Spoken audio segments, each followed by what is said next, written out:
Hello guys, welcome back my YouTube channel A1 गुरुजी में। Guys आज हम रीट 2012 जो साइंस मैथ का पेपर हुआ था लेवल 2 का, उसमें जो साइंस के 30 क्वेश्चन आए थे साइंस के, उनकी एक सीरीज लेकर आए हैं। गाइज अगर आप रीट 2022 की तैयारी कर रहे हैं तो आपको रीट 2012 का एक बार पेपर देखना चाहिए, क्योंकि इससे आपको क्या होगी, सफलता अवश्य मिलेगी। सो गाइज आज का हमारा फर्स्ट क्वेश्चन है 121वां, रेशेदार मूल का उदाहरण है। तो डियर स्टूडेंट, इसका राइट आंसर होगा ऑप्शन नंबर सी, मक्का। क्वेश्चन नंबर 122, संक्रामक रोग हैजा होने का कारण है। तो डियर स्टूडेंट, इसका राइट आंसर होगा ऑप्शन नंबर डी, विब्रियो कोलारी। ठीक है, नंबर हमारा है 123, कुछ जीव जंतु और पेड़ पौधे जंतुओं को भोजन के रूप में क्या करते हैं, ग्रहण करते हैं, उन्हें कहते हैं। तो डियर स्टूडेंट ना, कुछ जीव ऐसे होते हैं जो क्या करते हैं, पेड़ पौधों को भी और जंतुओं को भी क्या करते हैं, भोजन के रूप में ग्रहण करते हैं। तो उन्हें क्या कहते हैं, हम सर्वाहारी जंतु कहते हैं। तो डियर स्टूडेंट, इसका राइट आंसर होगा ऑप्शन नंबर ए, सर्वाहारी। क्वेश्चन नंबर 124, पेनिसिलिन नामक औषधि प्राप्त की जाती है। तो डियर स्टूडेंट, इसका राइट आंसर होगा ऑप्शन नंबर सी, कवक से। पेनिसिलिन नामक औषधि कवक से प्राप्त की जाती है। क्वेश्चन नंबर 125, क्वेश्चन नंबर 125 क्या है कि मेंढक के लार्वा का वयस्क में रूपांतरण को कायांतरण कहते हैं। तो कायांतरण का नियमन होता है। तो डियर स्टूडेंट, इसका राइट आंसर होगा ऑप्शन नंबर ए, थायरोक्सिन हार्मोन से।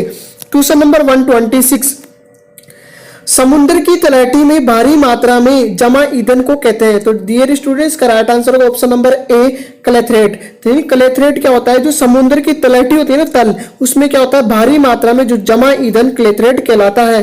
क्वेश्चन नंबर 127, क्वेश्चन नंबर 127 क्या है कि एक वस्तु 50 डिग्री के कोण पर रखे दो समतल दर्पणों के मध्य रखी गई है।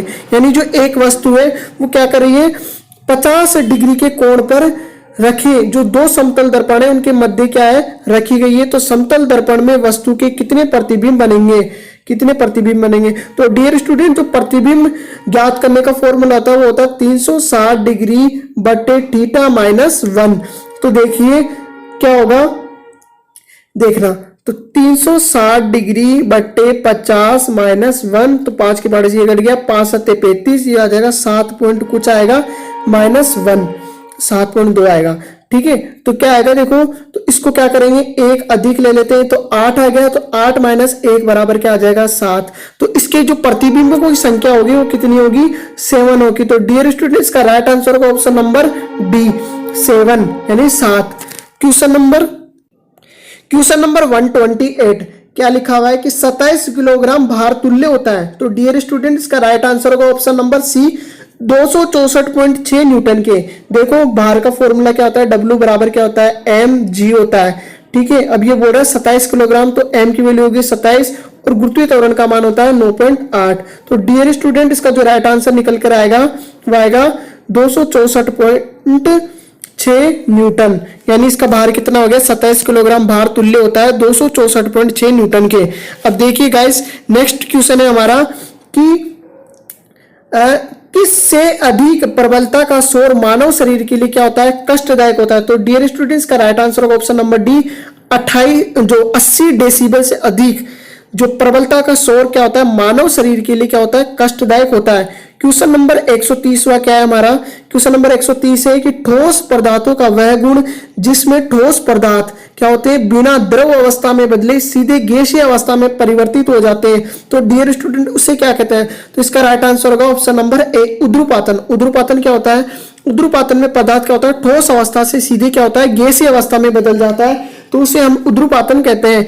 क्वेश्चन नंबर 131वां क्या है कि किस ग्रह के प्राकृतिक उपग्रह नहीं है, यानी किस ग्रह के प्राकृतिक उपग्रह नहीं है। तो डियर स्टूडेंट, इसका राइट आंसर होगा ऑप्शन नंबर डी, शुक्र ग्रह। शुक्र ग्रह की क्या है, प्राकृतिक उपग्रह नहीं है। क्वेश्चन नंबर 132वां क्वेश्चन है कि लेजर की खोज किसने की थी। तो डियर स्टूडेंट, इसका राइट आंसर होगा option number C, Theodore Maiman ने। किसकी खोज की थी, लेजर की खोज की थी। क्वेश्चन नंबर 133वां, कौन सी धातु कमरे के ताप पर द्रव अवस्था में पाई जाती है। तो डियर स्टूडेंट, इसका राइट आंसर होगा option number B, mercury. Mercury को बोलते हैं पारा। पारा धातु क्या होती है, कमरे के ताप पर क्या होती है, द्रव अवस्था में पाई जाती है। क्वेश्चन नंबर 134वां क्या है, थर्मोसेटिंग प्लास्टिक का उदाहरण है। तो इसका राइट आंसर होगा option number C melamine. Melamine क्या होता है? थर्मोसेटिंग प्लास्टिक का क्या होता है? एक उदाहरण होता है। क्वेश्चन नंबर 135वां है कि कपास बहुलक है। कपास किसका बहुलक है? तो डियर स्टूडेंट इसका राइट आंसर होगा ऑप्शन नंबर ए सेल्यूलोज का। कपास सेल्यूलोज का बहुलक है। क्वेश्चन नंबर 136वां है कि कौन सी गैस पौधा गृह प्रभाव के लिए उत्तरदायी होती है, यानी ग्रीन हाउस जो इफेक्ट के लिए क्या होती है? उत्तरदायी होती है। तो डियर स्टूडेंट्स का राइट आंसर होगा ऑप्शन नंबर ए कार्बन डाइऑक्साइड जो गैस होती है ग्रीन हाउस प्रभाव के लिए क्या होती है? इफेक्टेड होती है, यानी प्रभावित होती है, उत्तरदायी होती है। क्वेश्चन नंबर 137वां क्या है? हमारा 137वां क्वेश्चन है कि परमाणु की किसी कक्षा में अधिकतम इलेक्ट्रॉनों की संख्या ज्ञात की जाती है, यानी किस फॉर्मूले से ज्ञात की जाती है? तो डियर स्टूडेंट इसका राइट आंसर होगा ऑप्शन नंबर बी, क्या होता है? 2n² द्वारा। n क्या होता है? n होता है कक्षा की संख्या। तो डियर स्टूडेंट इसका राइट आंसर होगा option number B. Question number 138वां क्या है कि किसी तत्व का परमाणु क्रमांक और द्रव्यमान संख्या कितनी है? 98 और 251 है। तो इसमें इलेक्ट्रॉन, प्रोटॉन और न्यूट्रॉनों की संख्या बतानी है। तो डियर स्टूडेंट हम जानते हैं कि जो परमाणु क्रमांक होता है, ठीक है, उसकी जितनी संख्या होती है उतनी क्या होती है? प्रोटॉनों की संख्या होती है और उतनी क्या होती है? इलेक्ट्रॉनों की संख्या। तो परमाणु क्रमांक कितना दे रखा है? हमारा 98 दे रखा है। कितना दे रखा है? 98 दे रखा है। तो प्रोटॉनों की संख्या क्या हो जाएगी? 98। इलेक्ट्रॉनों की संख्या भी 98 हो जाएगी। और द्रव्यमान संख्या कितनी दे रखी है? 251। तो हम न्यूट्रॉनों की संख्या कैसे निकालेंगे? तो न्यूट्रॉनों की संख्या ज्ञात करने का जो फॉर्मूला होता है वो क्या होता है? द्रव्यमान संख्या माइनस होता है प्रोटॉनों की संख्या। तो क्या आ जाएगी? न्यूट्रॉनों की संख्या आ जाएगी। तो क्या आ जाएगा? 251 तो अपना क्या है? द्रव्यमान संख्या माइनस प्रोटॉनों की संख्या 98 है। तो अपना न्यूट्रॉनों की संख्या कितनी आ जाएगी? 153। तो डियर स्टूडेंट इसका राइट आंसर होगा ऑप्शन नंबर ए।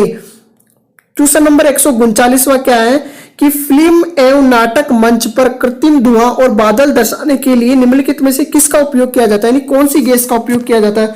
तो डियर स्टूडेंट 139वें का राइट आंसर होगा ऑप्शन नंबर डी द्रव नाइट्रोजन। जो द्रव नाइट्रोजन गैस होती है उसका प्रयोग किसमें किया जाता है? जो फिल्म एवं नाटक के मंच पर जो कृत्रिम धुआं और बादल दर्शाने के लिए किया जाता है। क्वेश्चन नंबर 140वां है कि कौन सा उत्पाद सड़क बनाने में काम में लिया जाता है? कौन सा उत्पाद सड़क बनाने में काम में लिया जाता है? तो डियर स्टूडेंट इसका राइट आंसर होगा option number B bitumen. Bitumen का उपयोग सड़क बनाने में किया जाता है। क्वेश्चन नंबर हमारा 141वां है कि विज्ञान नैसर्गिक वातावरण एवं हमारे अपने शरीर में घटित घटना और वृत्तांत का अनुसंधान एवं व्याख्या उपरोक्त विज्ञान की परिभाषा किसने दी थी? तो डियर स्टूडेंट इसका राइट आंसर होगा option number C J Jacobson ने ये परिभाषा दी थी। तो इसका राइट आंसर होगा option number C. Question number 142वां है कि विज्ञान शिक्षण में सुधार के लिए इंडियन पार्लियामेंट्री एवं साइंटिफिक कमेटी की स्थापना किसके द्वारा की गई थी? तो डियर स्टूडेंट इसका राइट आंसर होगा option number A Jawaharlal Nehru के द्वारा की गई थी। क्वेश्चन नंबर 143वां है हमारा कि वर्तमान तकनीकी युग में निम्नलिखित में से कौन सी प्रविधि विज्ञान शिक्षण के लिए उपयोग की जाती है? तो डियर स्टूडेंट इसका राइट आंसर होगा ऑप्शन नंबर सी कंप्यूटर साहित्य शिक्षण। क्वेश्चन नंबर 144वां है हमारा कि कौन सा पद गत्यात्मक उद्देश्य के अंतर्गत आता है? तो डियर स्टूडेंट इसका राइट आंसर होगा ऑप्शन नंबर बी प्रत्यक्षीकरण। प्रत्यक्षीकरण पद गत्यात्मक उद्देश्य के अंतर्गत आता है। क्वेश्चन नंबर 145वां है हमारा कि प्रदत्त शैक्षिक उद्देश्य और प्राप्त उद्देश्यों का वर्गीकरण किसके द्वारा किया गया था? तो डियर स्टूडेंट जो बोर्ड ने इसका राइट आंसर इनमें से कोई सा भी ऑप्शन नहीं माना था और इसका क्या मिला था? इस क्वेश्चन को हमें डिलीट कर दिया गया था, ठीक है, और इसका बोनस अंक दिया गया था। क्वेश्चन नंबर 146वां है कि निम्नलिखित में कौन सी बाल केंद्रित विधि नहीं है? तो डियर स्टूडेंट इसका राइट आंसर होगा ऑप्शन नंबर ए व्याख्यान विधि। व्याख्यान विधि क्या होती है? अध्यापक केंद्रित विधि होती है, ना कि बालक केंद्रित विधि, ठीक है। और बालक केंद्रित विधि कौन कौन सी है? प्रोजेक्ट विधि है, प्रयोगशाला विधि है और प्रयोग विधि है। क्वेश्चन नंबर 147वां है कि निम्नलिखित में से कौन सा प्रोजेक्ट पद्धति का दोष नहीं है? तो डियर स्टूडेंट इसका राइट आंसर होगा ऑप्शन नंबर डी वास्तविक जीवन से संबंधित। क्वेश्चन नंबर 148वां है परियोजना विधि में कितने मुख्य सोपान प्रयुक्त होते हैं? तो डियर स्टूडेंट इसका राइट आंसर होगा option number D option number B 4। परियोजना विधि के 4 मुख्य सोपान होते हैं। क्वेश्चन नंबर 149वां है हमारा कि निम्नलिखित में से कौन सा गुणात्मक परीक्षा नहीं है?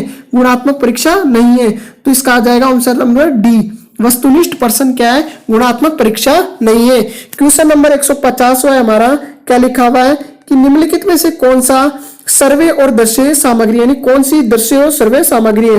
तो डियर स्टूडेंट, इसका राइट आंसर होगा ऑप्शन नंबर ए, वर्त चित्र। वर्त चित्र क्या है? दृश्य और सर्वे सहायक सामग्री होती है। डियर स्टूडेंट, ये थे साइंस के 30 इंपॉर्टेंट क्वेश्चनों की एक सीरीज। गाइस, अगर आपको हमारे द्वारा बताया गया क्वेश्चन अगर आपको समझ में आते हैं तो आप हमारे YouTube चैनल को लाइक करना, सब्सक्राइब करना, शेयर करना और बेल आइकन को प्रेस करना। मिलते हैं एक नेक्स्ट वीडियो में एक नई क्वेश्चनों की सीरीज के साथ। तब तक के लिए धन्यवाद।